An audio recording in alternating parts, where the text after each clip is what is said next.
Olá, pessoal. O que é que eu penso sobre convenção, né? Para quem está chegando aqui e não entende bem ainda o que significa, eu vou aqui a grosso modo falar o que é uma convenção. A convenção é uma sede das sedes, né? Basicamente é isso. É onde se concentra o núcleo de toda a liderança das igrejas, né? De maneira geral, de maneira abrangente. Isso é a convenção.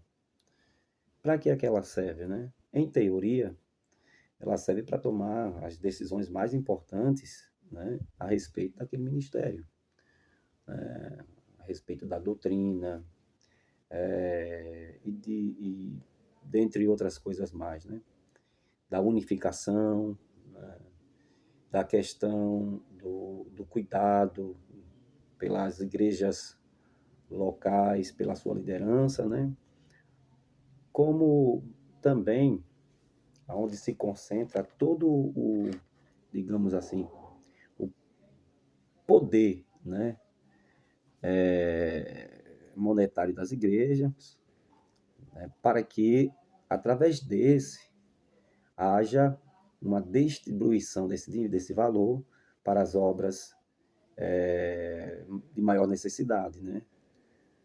Algumas convenções formam o salário dos pastores e um bom salário, né? E não apenas isso, até assinar carteira, assina, a série de benefícios, né? Credencia eles em áreas acadêmicas, financia as obras missionárias. Então, é perfeito assim essa questão de ter uma convenção, né? Por quê? Porque há uma organização e ninguém vai estar mandando em ninguém, né? É uma junta de pessoas capacitadas, né? Isso em tese. Pessoas de Deus que vão ali decidir de maneira conjunta o que deverão fazer a respeito da igreja do Senhor, né? Nas igrejas de Deus, na igreja de Deus, sempre houve uma, aspas, convenção, né? Que são os líderes que estão ali orientando as demais igrejas, enviando, por exemplo, você vai ver isso em Atos, capítulo 13, né? Na igreja de Antioquia havia, é melhor lendo o texto para que vocês, sim, até para mim também, né? Tenhamos uma melhor confiabilidade no que nós estamos falando, né? Havia em Antioquia, na igreja local, profetas, mestres e etc. E aí ele vai dar nomes aqui desses profetas e mestres que haviam ali na igreja. Servindo eles ao Senhor, jejuando, disse o Espírito Santo: Separai-me agora a Barnabé e a Saulo para a obra que eu tenho chamado. Então eles foram lá, oraram, impuseram as mãos sobre esses irmãos e os despediram, né? Enviaram eles para eles fazer a obra. É daí, né, também que surge a ideia de ter uma convenção, né? Alguns mais elitizados chamam de a Magna Convenção, né? Que você sabe que o ser humano é assim, eles vão dando nomes superlativos, que é para enfocar a grandeza, o poder e a magnitude das coisas. Outras igrejas, como presbiteriana, se não me falta memória, essa convenção é chamada de presbitério, né? E, enfim, são N convenções que existem hoje, espalhadas pelo Brasil e pelo mundo afora. A nossa convenção, a convenção da igreja em que eu congrego, né? Igreja Batista Betel, na pessoa do pastor Gerson Vilas Boas, homem sério, homem de Deus, um homem que a terra, como diz a Bíblia, não é digna de tê-lo.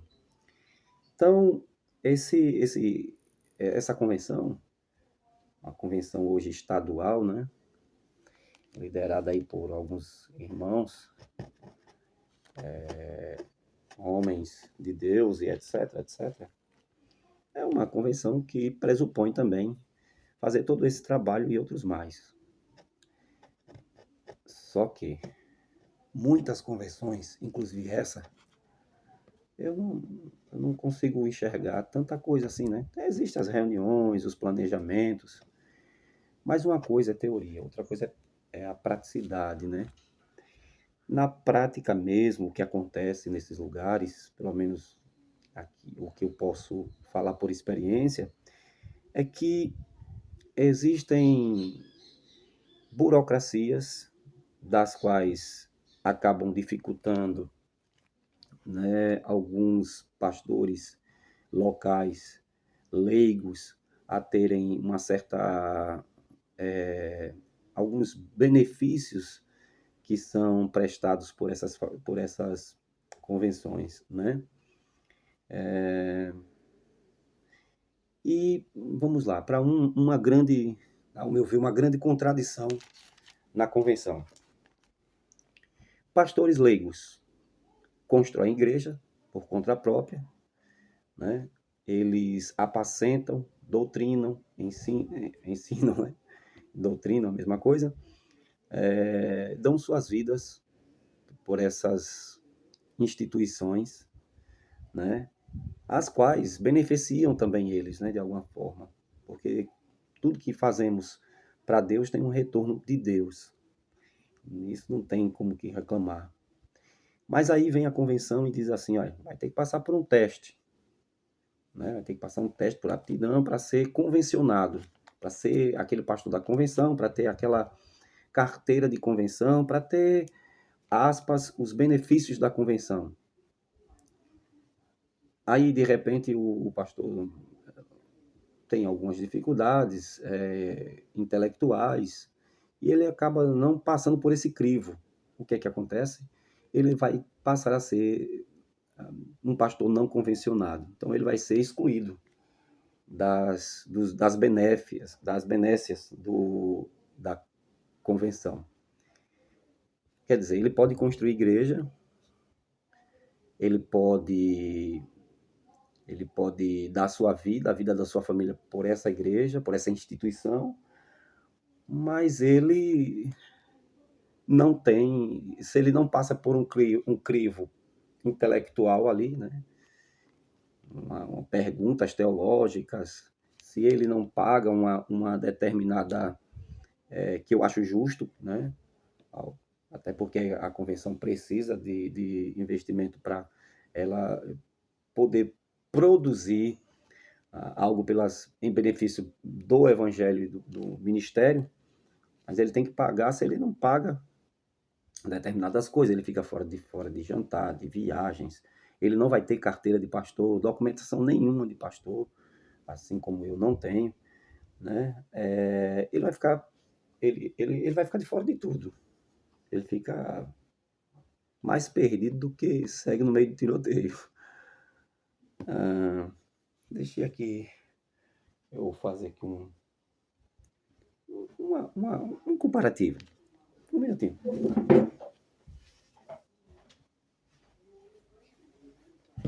Peguei! Tá vendo isso aqui, ó? Opa! Epa! A minha faixa de kickboxing, né? Daqui a pouco eu vou estar pegando a faixa preta. A gente treina, a gente paga por isso, né? Claro. Mas tem um detalhe nas artes marciais, pelo menos na nossa arte marcial, que me chama a atenção. É assim, você treina para chegar nessa faixa, você tem que passar por um teste, né? E você não vai reprovar caso você tenha, né, as qualificações corretas e tal. Aí você pegou a faixa, porque você treinou para pegá-la. E depois que você pega a faixa, você é graduado, né? Aí os nossos professores, mestres, eles falam assim, agora você vai aprender a como ser um graduado nessa cor representativa. Por exemplo, aqui é o marrom. Aí você vai aprender a ser um faixa marrom, né? Você pega ela para aprender como ser um faixa preta, por exemplo, né? Pegou a faixa preta, aí você aprende como é ser um faixa preta. É interessante isso, eu acho legal demais. Por que as convenções não aderem a isso, né? Treina as pessoas, depois vai lá, faz um teste só para avaliação do QI e tal. Percebendo a avaliação, vamos treinar esse cara, ele precisa desenvolver nessa área, nessa aqui, nessa aqui, nessa aqui. Entendeu? Mas vamos aprová-lo, vamos dar a carteira de pastor dele, né? Porque ele faz um trabalho muito mais importante do que essa avaliação que fazemos aqui, né? Nós vamos certificá-lo, mas vamos acompanhá-lo, né? Vamos acompanhá-lo porque ele já é pastor. Ele já exerce a função pastoral, ele já cuida de um povo, ele já carrega o nome da nossa igreja, da nossa instituição. Entendeu? Vamos ter um cuidado com ele, porque ele está tendo um cuidado com a nossa igreja. Só que a verdade nua e crua é que não é assim. A verdade nua e crua é que esses irmãos não convencionados, eles são esquecidos. Eles não são acompanhados. Eles não são incluídos, né? Eles são preteridos até em alguns lugares. Você é da convenção? Não. Então, significa dizer que você não é nada, né? Caso eu mesmo, na minha situação, se eu for, assim, para algum, sei lá, algum caso de urgência aí qualquer, e de repente alguém perguntar, você é pastor? Sou pastor, né? Ou eu me apresentar, sou pastor. Né? Então, cadê um documento que prove isso? Não tem, porque eu não sou da convenção. Mas eu tenho 25 anos no ministério. Eu construí igrejas, eu doutrino, eu cuido, eu zelo, mas não sou convencionado. Por quê? Porque não quis, né, me submeter ao crivo deles, por questões pessoais mesmo, assim, questão de discordar da maneira como que as coisas, sob esse aspecto, elas são dirigidas, né? Mas também eu não sou aquele cara do contra. Eu acho legal a nossa igreja ter uma convenção, as igrejas terem convenção, até para não virar bagunça, né? E aqui não é uma crítica direta. Aqui é um pensamento crítico a respeito dessas convenções em termos gerais, né? Então, em termos gerais, é isso. Muitas convenções, elas tratam assim, eles agem assim, dessa forma, né? Eles têm o grupo deles, os escolhidos, os eleitos, né? Então, é isso. Mas aí, para você que é um pastor e não tem uma convenção, faça como eu. Lute faixa, vai lutar karatê, fazer kickboxing, a procurar fazer alguma coisa na vida assim do tipo, né, para defender a sua honra. Mas brincadeira à parte, o que você tem que fazer é viver a vida. Eu entendo hoje que não fazer parte de uma convenção, para mim, é espetacular, né? É espetacular porque eu não tenho que estar sentando em mesa de hipócritas, não, não são todos, mas eu não tenho que estar em reuniões que não produzem nada pelo Evangelho, porque na verdade não produz nada. Eu sou pastor há 25 anos aqui na nossa comunidade e não tenho um benefício dessas convenções. Não vejo um benefício. Tudo foi à base de sangue e suor. Quando entrei em questões judiciais, não tem convenção que mande um advogado, pague um advogado, nada disso. É você e Deus, seu bolso, e você que dane-se. Quando adoeci, tive depressão várias vezes, foram minha esposa, meus filhos, amigos, irmãos em Cristo, na igreja. Não teve convenção e não tem para isso. Quero ressaltar que meu pastor Gerson, a quem eu amo muito, esteve sempre presente. Né? Quando ele pôde, ele esteve no alcance dele, e se estiver no alcance dele, vai estar sempre presente. Isso eu tenho certeza. Mas, no demais, irmão, você está só. É só você e Deus. Mas isso não é motivo de desespero, não.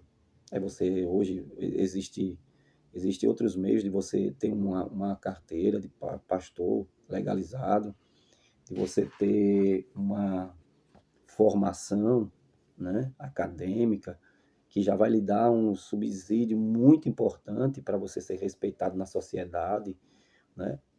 Enfim, é isso. Mas, em suma, tire da sua cabeça, você que não conhece o que é convenção, que essas convenções elas ajudam os pastores de igrejas simples. Tire da sua mente isso, porque isso não existe. Tem convenções aí de igrejas grandíssimas que oprime de um jeito que você não tem ideia. Conheço um pastor que tem problema na visão seríssimo, está perdendo a visão completamente. A esposa tem câncer, está lutando aí contra o câncer. Esse pastor ele toma conta de 2 igrejas, ou 3. O lugarzinho lá onde a gente guarda a oferta e dízimo, que nós chamamos de gasofilácio, é lacrado e monitorado pela Polícia Federal. O cara, se ele passar fome, ele que vai plantar na roça, vai vender geladinho. E aí você vê o pastor presidente dele não levanta uma palha. Mais recentemente ele foi acusado aí de assédio. E aí ele teve que pagar de humilde, aí foi lá, visitou e tal, para apagar essa mancha aí com as 50 mulheres que estavam acusando.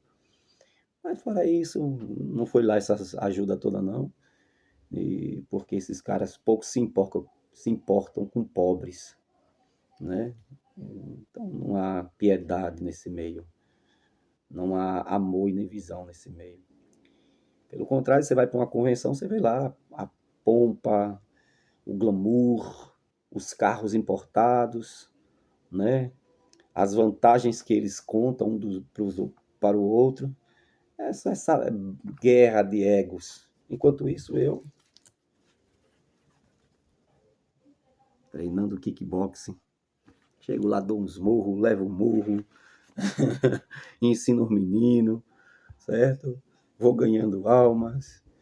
E a minha convenção é o cinema. Quando lança um filme bom, aí eu tô lá assistindo o cinema, quando posso, né?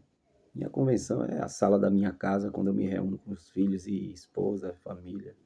Minha convenção é daqui a pouco. Vou gravar uns vídeos aí para vocês ir acompanhando. E minha vida ficou mais leve, né? Mais leve. Recentemente, eu vou daqui a pouco gravar um vídeo sobre o diploma que eu não recebi, tá bom? Aí a gente volta aí.